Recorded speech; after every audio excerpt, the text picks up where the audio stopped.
রমাদানে, আসন্ন রমাদানে আমাদের 7টি করণীয়। 1 নাম্বার করণীয়, এই রমাদানকে আপনি কোরআনময় করে তুলুন। কোরআনময় করে তুলুন 2025-এর রমাদান। এই হচ্ছে আজকের প্রোগ্রামের স্লোগান। জোরে বলেন ঠিক কিনা?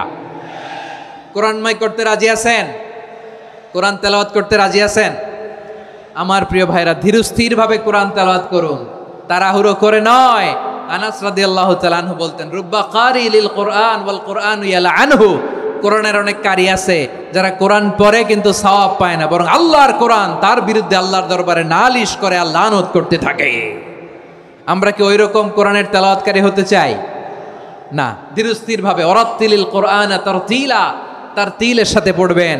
বিষ্ণু ঈসা ইসলাম কানা ইয়ামুদ্দু সাওতাহু মাদ্দান, টেনে টেনে পড়তেন। ওয়া কানা ইউকাত্তিউ আয়াতাহু, ইউকাত্তিউ আয়াতান আয়াতান, প্রত্যেক আয়াত পড়ে পড়ে তিনি থামতেন। এভাবে কোরআন পড়তে হবে। আমাদের অনেক মা বোনেরা আজকের এই চাঁপাইনবাবগঞ্জের প্রোগ্রামের অনেকগুলো মহিলা প্যান্ডেল আমি ল্যান্ডিং করার সময় দেখেছি। আমার অনেক বোনেরা, ওনারা কোরআন খতম করতে যে এমনভাবে তেলাওয়াত করেন, কোরআন তেলাওয়াতের আদব আর অবশিষ্ট থাকে না। আমরা তারতিলের সাথে তেলাওয়াত করব, যেমনটি আমি পড়ে শোনালাম। বিষ্ণু ঈসা ইসলাম প্রতি আয়াত শেষে থামতেন, টেনে টেনে পড়তেন, তারতিলের সাথে পড়তেন, সুর করে পড়তেন। মানলাম ইয়াতাগান্না বিল কোরআন ফালাইসা মিন্না, যে সুর করে কোরআন পড়ে না সে আমার উম্মত হতে পারে। জাইনুল কোরআন বিআসওয়াতিকুম, বিষ্ণু বলেন সুর করে কোরআন পড়বা। অনেকে কোরআনের খতম তুলবার জন্য কোরআনরে একেবারে খতম করে দেয়, এরকম আছে না নাই? কোরআনের খতম তোলার জন্য কোরআনরে কি করে? একেবারে খতম করে দেয়। না, আপনি ধীরস্থিরভাবে পড়ে যদি খতম দিতে পারেন মাশাআল্লাহ, না পারলে যতটুকু পারেন পড়বেন। এরপর অনুবাদ পড়ার চেষ্টা করবেন, তাফসির পড়ার চেষ্টা করবেন। আপনাদের জন্য এক অনন্য উপহার রয়েছে আমার পক্ষ থেকে, এক নজরে কোরআন। 114 সূরার সারমর্ম, সার নির্যাস আমরা নিয়ে এসেছি এখানে বাংলা ভাষায়। আমার জানা মতে খুব সম্ভবত এই প্রথম কাজ, কেউ করে নাই। আরবিতে পাবেন এরকম অনেক বই, ইংরেজিতে কিছু কাজ আমরা দেখেছি, কিন্তু বাংলায় পাবেন না। এত চমৎকারভাবে আমরা সূরাগুলোর সারমর্ম, সার নির্যাস তুলে ধরার চেষ্টা করেছি। 5 পৃষ্ঠায় আপনি জেনে যাবেন এই সূরার সেন্ট্রাল থিম কি। 5 পৃষ্ঠায় জেনে যাবেন মেজর থিম কি, এই সূরায় কি কি নিয়ে আলোচনা করা হয়েছে, এই সূরা থেকে মূল লেসন কি, মূল শিক্ষা কি, সহজে আপনারা বুঝে যাবেন। সুযোগ হলে এটা সংগ্রহ করবেন। আপনারা যে কোনো ধরনের ভালো অনুবাদ আপনারা পড়বেন, তাফসির পড়বেন। আমরা কোরআনময় করতে চাই। খতম কোরআনে রমাদানের 1 খতম দেওয়ার একটা সহজ পদ্ধতি হচ্ছে, রমাদানের প্রতি নামাজের পরে 4 পৃষ্ঠা। প্রতি নামাজের পরে কয় পৃষ্ঠা? 4 পৃষ্ঠা। তাহলে 5 ওয়াক্তে 4 পাঁচা 20 পৃষ্ঠা। হেফজে কোরআনগুলো 20 পৃষ্ঠা 1 পারা। এভাবে 30 দিনে আপনার 1 খতম হয়ে যাবে।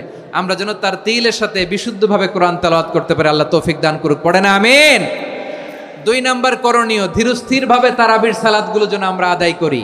তাড়াহুড়ো করবেন না, আল্লাহর ওয়াস্তে তাড়াহুড়ো করবেন না, তাহলে কোরআন আমাদের জন্য বদদোয়া করবে। তাড়াহুড়ো করবেন তারাবির নামাজে। তারাবির নামাজ সালাতুত তারাবিহ মানে বিশ্রামের নামাজ, আর আমরা পড়ি সলাতুল কিতার, রেলগাড়ির মতো নামাজ। চিল্লায় বলেন ঠিক কি না? না, এরকম করবেন না। ইমাম সাহেবদেরকে আশ্বস্ত করুন যে ইমাম সাহেবরা আমরা পিছনে আসি আপনাদের সাথে, আপনি আস্তে আস্তে পড়েন, তারতিলের সাথে পড়েন, ধীরস্থিরভাবে তারাবির সালাত পড়বেন। সারা বছর এই সুযোগ হয় না দাঁড়িয়ে কোরআন শোনার, এরকম আয়োজন ব্যবস্থাপনা সারা বছর আর আমরা পাই বলেন তো? না। তারাবির সালাতের রাকাত বিতর্ক এড়িয়ে চলুন। রাকাত নিয়ে বিতর্ক করবেন না। 8 রাকাত 20 রাকাত নিয়ে যে মারামারি এই দেশে, এটা শয়তানের ফন্দি। চিল্লায় বলেন এটা কার ফন্দি? আমরা 20 রাকাত পড়ি, আপনারা হয়তো 8 রাকাত পড়েন, কোনো অসুবিধা নাই। আমরা যারা 20 রাকাত আমরা পড়তেছি, আমরা 20 রাকাতের কথাই বলি। 20 রাকাত আমরা পড়বো আজীবন। সৌদি আরবে মক্কা মদিনায় 20 রাকাত পড়ে, কোনো অসুবিধা নাই। অন্যান্য মসজিদগুলো 8 রাকাত পড়ে, এই নিয়ে এদের মধ্যে মারামারি আছে? হ্যাঁ, এই জন্য রাকাত বিতর্ক এড়িয়ে চলবেন। প্রিয় ভাইয়েরা, আপনার আমল আল্লাহর কাছে কবুল হবে সংখ্যার বিচারে না উত্তমতার বিচারে বলেন তো? সংখ্যার বিচারে না উত্তমতার বিচারে? উত্তমতার বিচারে। কত চমৎকার ভাবে আপনি আল্লাহর সামনে দাঁড়াতে পারছেন এটা বিবেচ্য। রুকু সেজদাগুলো সুন্দরভাবে করবেন। রুকু থেকে সোজা হয়ে দাঁড়ানো ওয়াজিব, 2 সেজদার মাঝখানে সোজা হয়ে বসা ওয়াজিব। এই তা'দিলুল আরকান বাদ দিলে হানাফি মাযহাব মতে সৌ সেজদা দিতে হবে, অন্য মাযহাব মতে নামাজই হবে না, আপনার নামাজই হবে না।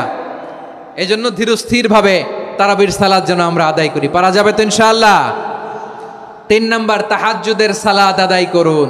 বছরের অন্য সময় উঠতে পারি না, অনেকে বলে হুজুর উঠতে পারি না, কিন্তু রমাদানে সাহারি খাওয়ার জন্য তো ওঠাই লাগে। কি বলেন, সাহারি খান আপনারা? হ্যাঁ, খান না? খান কে কে দেখি তো? মাশাআল্লাহ মাশাআল্লাহ।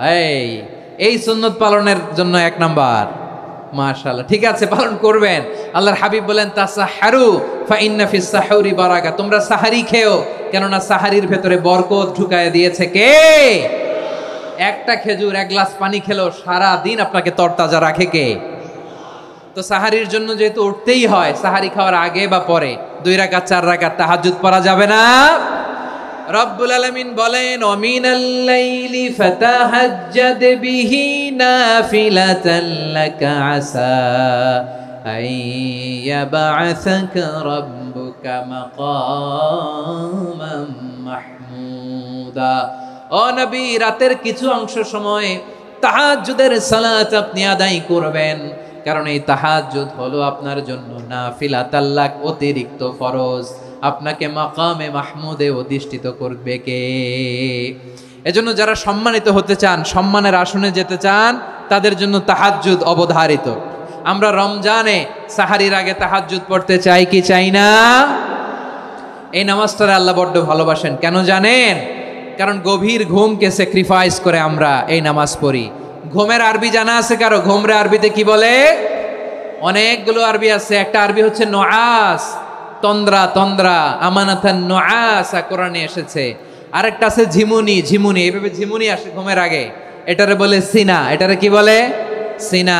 স্বাভাবিক ঘুমকে আরবিতে বলে নাউম। স্বাভাবিক ঘুমকে কি বলে?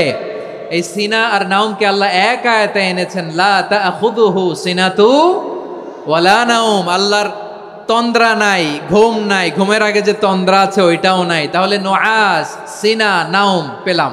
আরেকটা ঘুমের আরবি হচ্ছে হুজুদ। চাঁপাইনবাবগঞ্জ আওয়াজ করে বলেন, আরেকটা ঘুমের আরবি কি? হুজুদ। এটা মাঝরাতের ঘুম, শেষ রাতের ঘুম, যেই ঘুমটা বড্ড মজা লাগে।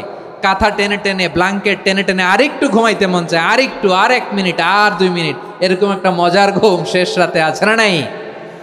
এই শেষ রাতের ঘুম, এই হুজুদের ঘুমকে স্যাক্রিফাইস করে যেই সালাত পড়া হয়, ওই সালাতের আরবি নাম হচ্ছে সলাতুল হুজুদ বা সলাতুত তাহাজ্জুদ। চিল্লায় বলেন আল্লাহু আকবার। এজন্য আল্লাহ তাআলা তাহাজ্জুদের সালাতকে এত পছন্দ করেন। পড়বেন তো রমাদানে? 4 নম্বরে মুক্ত হস্তে দান করুন। মুক্ত হস্তে দান করুন। ওয়ামা আতাইতুম মিন যাকাতিন তুরিদুনা ওয়াজহাল্লাহি ফাউলাইকা হুমুল মুদঈফুন। তোমরা মনে করো না যাকাত দিলে তোমাদের সম্পদ কমে যায়, এটা ভেবো না। বরং তোমরা আল্লাহর খুশির জন্য যে যাকাত দাও, তারপরে তোমার যে সম্পদ থাকে ওই সম্পদের মধ্যে প্রবৃদ্ধি দান করে কে? আপনি মনে করছেন দিলে কমে? চাঁপাইনবাবগঞ্জের ভাইয়ের আওয়াজ করে বলেন, দান করলে কি সম্পদ কমে নাকি বাড়ে? আওয়াজ করে বলেন, কমে না বাড়ে? বাড়ে। যেটা দান করেন, কামাসালি হাব্বা আম্বাতাত সাবআ সানাবিলা ফি কুল্লি সুম্বুলাতিন মিয়াতি হাব্বা। 1 টাকা দান করলে এটা চারা বীজের মতো, রূপে দিলে 7টা শীষ, প্রতি শীষে হয় 100 শস্য দানা। আল্লাহ যারে চায় এরকম বাড়ায় দেয়, প্রবৃদ্ধি দেয়। সুবহানাল্লাহ। এজন্য মুক্ত হস্তে দান করতে রাজি আছেন? আগে আগে যাকাত ক্যালকুলেট করে রাখেন। আপনার যাকাত বর্ষ যদি পরেও হয়, দেরি করেও হয়, ধরেন যে প্রতি বছর মুহররমে দেন, আপনি আগে দিতে পারবেন। যাকাত অগ্রিম আদায় করা যায়। সুবহানাল্লাহ বলেন। বিষ্ণু ইসা ইসলাম রমাদানে এত দান করতেন, কানা আজওয়াদান নাস, কিন্তু রমাদানে আজওয়াদুন নাস আজওয়াদু বিল খাইরি মিনার রিহিল মুরসালা। প্রবাহিত বাতাসের চেয়ে বিশ্বনবী আর অবদান্যতা বেড়ে যেত।